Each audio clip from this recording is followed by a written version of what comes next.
Happy and his new bamboo grove in Australia.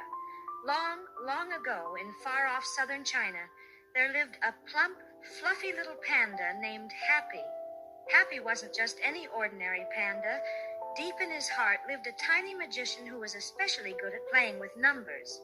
Math class was like his magic hour, where all the little number lambs would line up neatly and follow his commands. But you see, Happy also had a mischievous little volcano in his heart. When his English teacher, Teacher David the Parrot, taught lessons, the English words were like slippery little loaches, always whoosh, slipping right out of his ears. His mind would also zoom right out the window, following the sparrows jumping on the trees. One day, the dismissal bell rang like a song of freedom, and Happy and his friends were playing tag in the hallway. He ran surprisingly nimbly for a panda, like a little leopard. Just as he was about to tag the ghost, a playful little fox named Li Bin suddenly gave him a hard push from behind. Ouch! Happy tumbled like a bowling ball, landing thump on the floor, his elbows stinging. Li Bin covered his mouth, giggling mischievously. Ha ha ha ha! Big Panda fell down. So clumsy, so clumsy. Happy's little volcano inside went boom, and lava rushed straight to his forehead. He wanted to shout, "Why did you push me?" But his mouth felt like it was covered by invisible koala paws, and all those angry bubbles just rolled in his throat, unable to escape, making his eyes red. You. He could only squeeze out 2 broken syllables. Li Bin was still laughing, and that laugh was like a needle, sharply pricking his soon-to-erupt volcano. Happy's body moved before he could think. He suddenly reached out and pushed Li Bin's shoulder with all his might. He thought, "You pushed me, so I'll push you back, and that's fair." Happy forgot how sturdy he was, like a little weighing scale, while Li Bin was thin as a bamboo stick. Li Bin let out a strange owl and fell backward like a scarecrow caught in a strong wind, tripping over his feet and landing hard on the cold, hard terrazzo floor with an even louder bang. The laughter stopped immediately, and the air froze.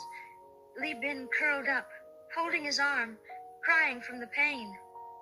Happy froze, staring blankly at his own hand. The hot lava in his heart suddenly turned into an ice stalactite, heavy and cold and hard in his stomach.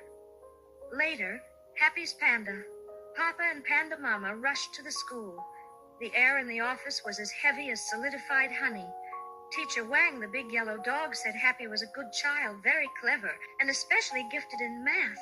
But the little volcano in his heart always seemed to erupt, and his attention was like a flickering light, hard to catch. Teacher Wang sighed softly, saying that the pressure here was too great and perhaps not suitable for a special little sapling like Happy to grow. On the way home, the setting sun stretched their family's shadows long, long across the path. Happy walked with his head down, caught between his parents, his heart still cold and hard. At dinner that evening, Panda Papa and Panda Mama told him a big secret. "Happy, we want to take you and your sister Lucky to live in a new place, a place called Australia.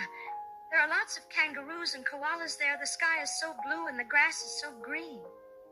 Happy was a little confused. Why? Was it because he'd gotten into trouble again? Panda Mama gently held Happy's hand, her gaze as soft as a spring stream. "Honey, it's not because you were naughty, quite the opposite. It's because Mama and Papa feel that special and wonderful little pandas like you and Lucky deserve a wider, more suitable bamboo grove to grow in. The sunshine and air in Australia might help the little volcano in Happy's heart calm down and make those playful little attention fairies easier for you to catch. The schools there, learning feels like exploring a park, and teachers understand how to wait for different saplings to stretch their branches at their own pace. Mama doesn't want to see your little stars dim in your eyes anymore because you can't keep up or because you feel wrong." Hearing koalas, little Lucky's eyes, whoosh, lit up like 2 tiny lanterns. She asked in her sweet baby voice, "Koala, huggies?" The whole family finally chuckled at Lucky's innocent question, and the stifled atmosphere relaxed a bit. When the giant plane roared and lifted into the blue sky, Happy pressed his chubby cheek tightly against the cool little airplane window. The cities, rivers, and his familiar playground on the ground grew smaller and smaller, finally being completely swallowed by thick, marshmallow-like clouds. His heart felt a mix of bittersweetness, sadness about leaving his friends, but also a tiny spark of excitement, like before solving a super difficult math problem, mixed with the nervousness of exploring a dark cave for the first time. The sunshine in Queensland poured down like melted golden honey, generously. The air was filled with the fresh scent of grass mixed with eucalyptus leaves. Taking a deep breath, his lungs felt bright and clear. Happy's new school, Sunshine Creek Primary School, looked more like a giant playground. The classroom walls were bright yellow and blue.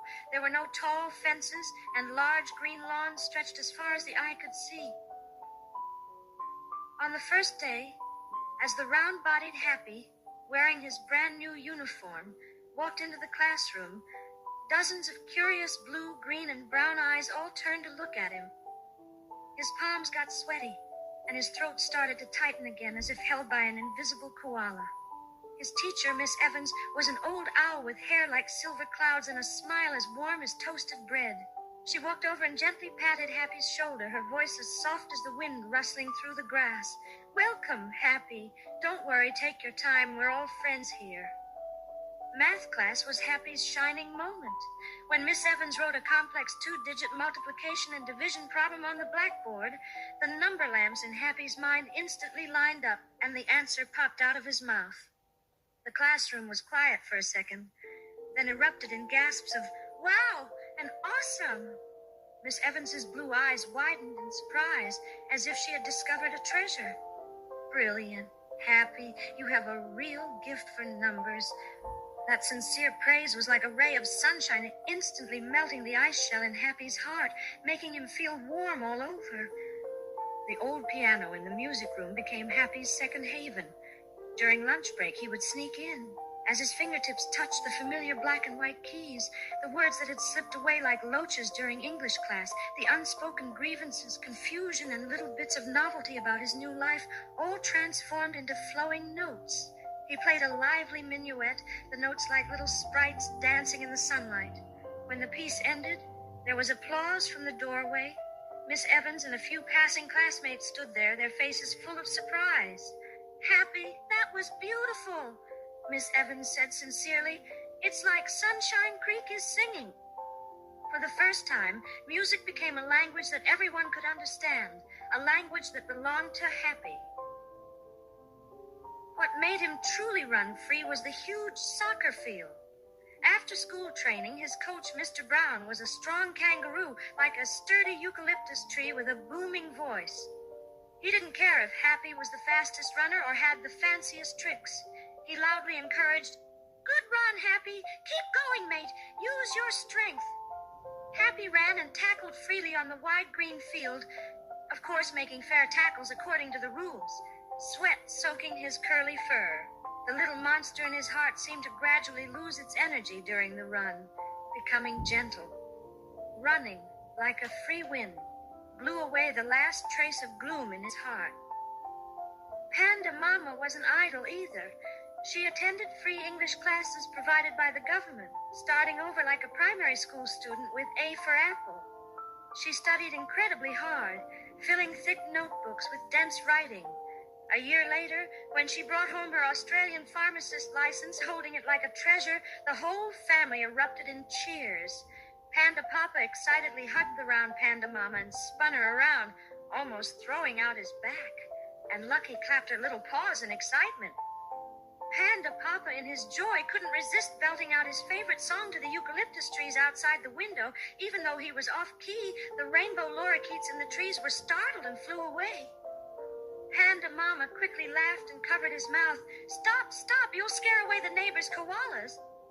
Laughter filled their small new home.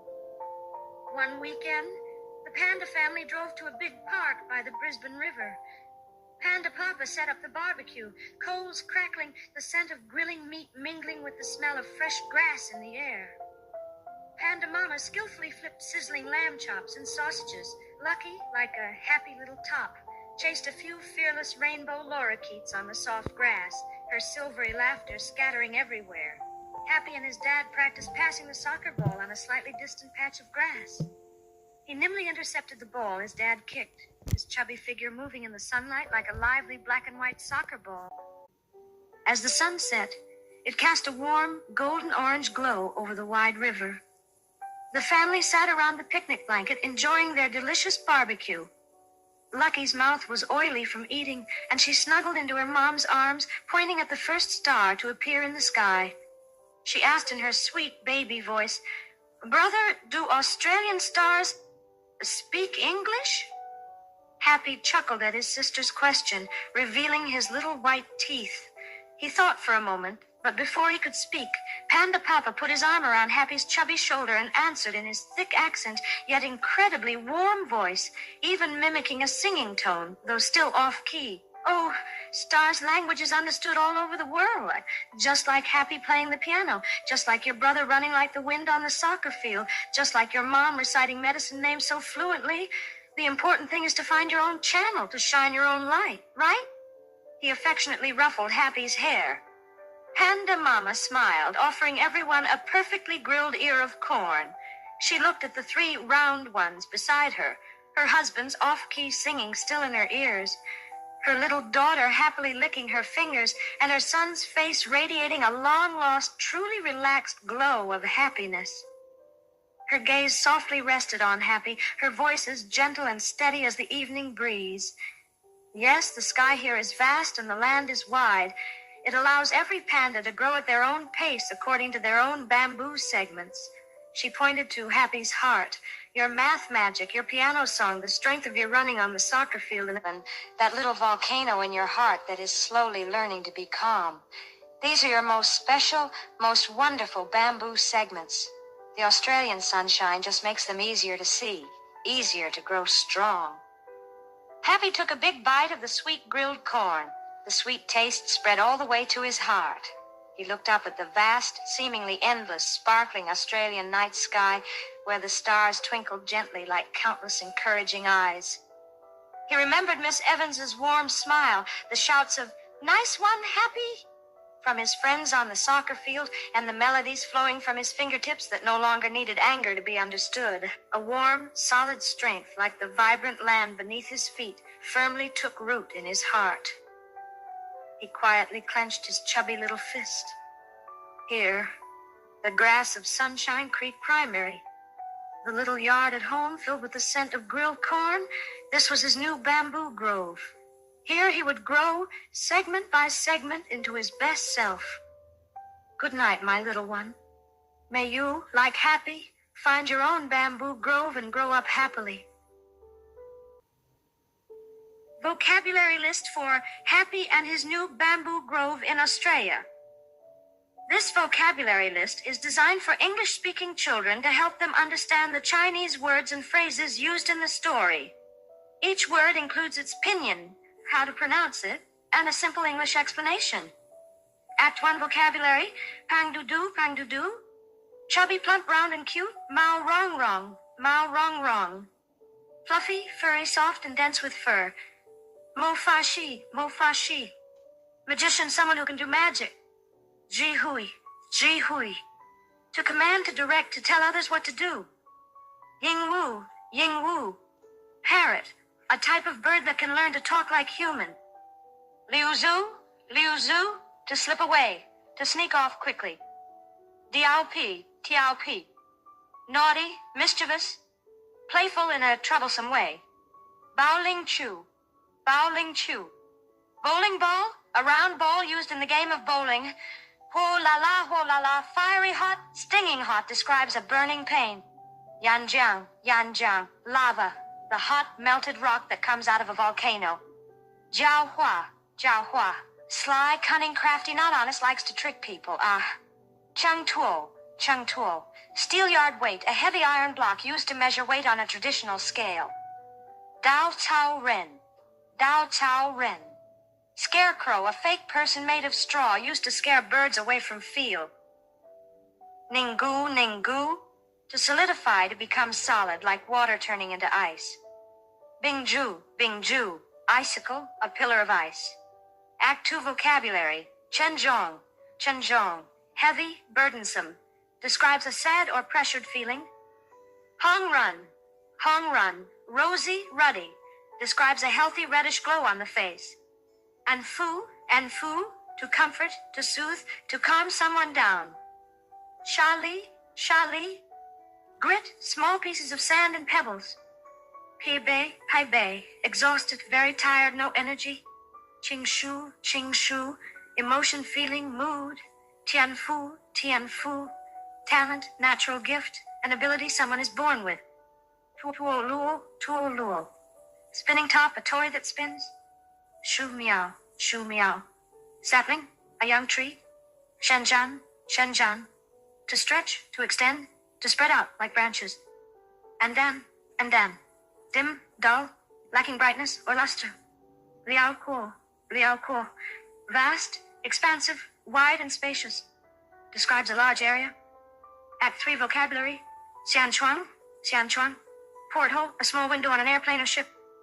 Mianhuatang, cotton candy, a soft, fluffy, sweet candy. Tunmo, to engulf, to swallow up, to completely cover and hide. Wu wei ping, 5 flavor bottle, an idiom describing a mix of many different feelings, sweet, sour, bitter, spicy, salty. Tante, uneasy, anxious, feeling uncertain and restless. Wei guang, faint light, glimmer, a tiny bit of light. Kunshilan, Queensland, a state in Australia. Fangmi, honey, a sweet substance made by bees. Kankai, generous, not stingy. Miman, to permeate, to fill the air, to spread throughout. Yu jia li shu. Eucalyptus tree, a type of tree common in Australia whose leaves koalas eat. Lu yin. Lush green describes very green and flourishing grass. Manyan, to spread, to extend, to creep like vines growing outwards. Mao to ying, owl, a type of bird that comes out at night. Bing ke, ice shell, an outer layer formed by ice.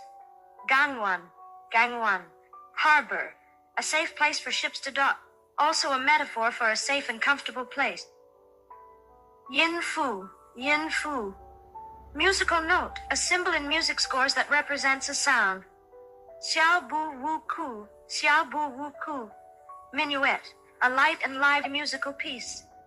Yu zhong, heartfelt from the bottom of one's heart, sincere. Sangmen, voice, referring to how loud someone speaks. Anshu, eucalyptus tree, same as yu jia li shu. Xiao hao, to consume, to use up, to diminish. Yin mai, haze, gloom, describes a cloudy, dark sky, also metaphorically refers to unhappiness. Act 4 vocabulary, yao ji shi, pharmacist, a person who prepares medicines for patients at a pharmacy. Fei tang, to boil, to bubble vigorously, like water boiling, also metaphorically describes great excitement. Kai hong ying wu, rainbow lorikeet, a type of parrot with rainbow-like colors. Yin hang gao ge, to sing loudly and clearly, often with passion. Zizimao yu, sizzling with oil, describes the sound and appearance of oil coming out when grilling or frying. Yin ling ban, like a silver bell, describes a clear and pleasant sound. Jiaju, to intercept, to block, to stop something from passing. Kui kan, brilliant, dazzling, sparkling, and beautiful. Juje, bamboo segment joint, refers to the distinct sections of a bamboo stalk, also a metaphor for different stages or characteristics of growth. Chuochuang,